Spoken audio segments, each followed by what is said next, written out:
Suman TV ప్రేక్షకులందరికీ తొలేకాదశి పండుగ శుభాకాంక్షలు. ఈరోజు పల్నాడు జిల్లాలో అన్ని చోట్ల చాలా శివక్షేత్రాలన్నింటిలో కూడా చాలా గొప్పగా తొలేకాదశి పండుగ జరిగింది. మళ్ళీ వినుకొండలో రామలింగేశ్వర స్వామి కొండ మీద భక్తులు వేలాదిగా వచ్చి రామలింగేశ్వర స్వామి ఆశీస్సులు తీసుకున్నారు.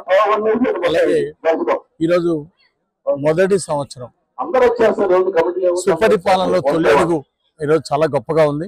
చంద్రబాబు గారి నాయకత్వంలో ఈరోజు ఎన్డీఏ ప్రభుత్వం ఎన్నికల ముందు సంక్షేమాలన్నీ కూడా అమలు చేయటము, ఇలాంటి పండుగలప్పుడు తిరునాళ్ళ జరిగేటప్పుడు భక్తుల కోసం పెద్ద ఎత్తున ఏర్పాట్లు చేసి ప్రభుత్వం ఎంతో భక్తుల కోసం సౌకర్యాల కోసం చాలా బాధ్యత తీసుకోవడం జరిగింది. ఈరోజు పెద్ద ఎత్తున అధికారులందరూ కూడా చక్కగా ఇక్కడ బారికేడ్ నిర్మాణం గురించి మంచినీళ్లు అన్నప్రసాదాలు ఏర్పాటు చేయడం కానీ, మరి ఇక్కడ గుడి కమిటీ వాళ్ళు అన్నదానాలు ఏర్పాటు చేయడం అన్ని కూడా చాలా హృదయపూర్వక అభినందనలు తెలియజేస్తున్నా. గుడి కమిటీ చైర్మన్ అచ్యుత కోటేశ్వరరావు గారు, వారి కమిటీ మెంబర్లు, టీము మరి పెద్ద ఎత్తున అన్నదాన కార్యక్రమం ఏర్పాటు చేశారు.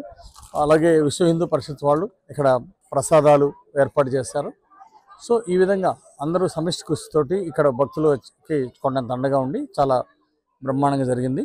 మా కోరిక ఒకటే, ఆ రామలింగేశ్వర స్వామి ఆశీస్సులతో ఇంకా పెద్ద ఎత్తున ప్రజలకు సేవ చేయాలి, పేదరిక నిర్మూలన జరగాలి, పేదరికం లేకుండా పోవాలా, అది మా లక్ష్యం.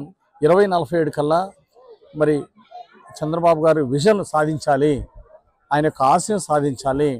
ప్రతి కుటుంబానికి తలసరి ఆదాయం 55 లక్షలకు చేరుకునే విధంగా ముందుకెళ్లాలని, ఈ స్వర్ణాంధ్రప్రదేశ్ సాధించాలని, అలాగే ప్రతి ఒక్కరూ ఆరోగ్యంగా ఉంటే ఆరోగ్య ఆంధ్రప్రదేశ్ సాధించాలని, అలాగే ఆనందం కూడా ముఖ్యం, ప్రతి కుటుంబం ఆనందంగా ఉంటూ ఆనంద ఆంధ్రప్రదేశ్ సాధించాలనే విజన్ 2047 చంద్రబాబు గారి లక్ష్యం ఆశయం ఖచ్చితంగా నెరవేరుతుంది. మోడీ గారి నాయకత్వంలో భారతదేశం అభివృద్ధిలో ముందుకెళ్తుంది. అలాగే చంద్రబాబు గారి నాయకత్వంలో ఆంధ్రప్రదేశ్ గొప్పగా అన్ని రాష్ట్రాల కంటే నంబర్ 1లో ముందుకెళ్తుంది. సో ఈరోజు ఈ తొలేకాదశి పండుగ వచ్చిన భక్తులందరికీ పేరు పేరు నమస్కారాలు. దేవుడు వారందరినీ రామలింగేశ్వర స్వామి ఆశీర్వదించాలని, ఆయురారోగ్యాలు ఇవ్వాలని ప్రార్థిస్తున్నాను.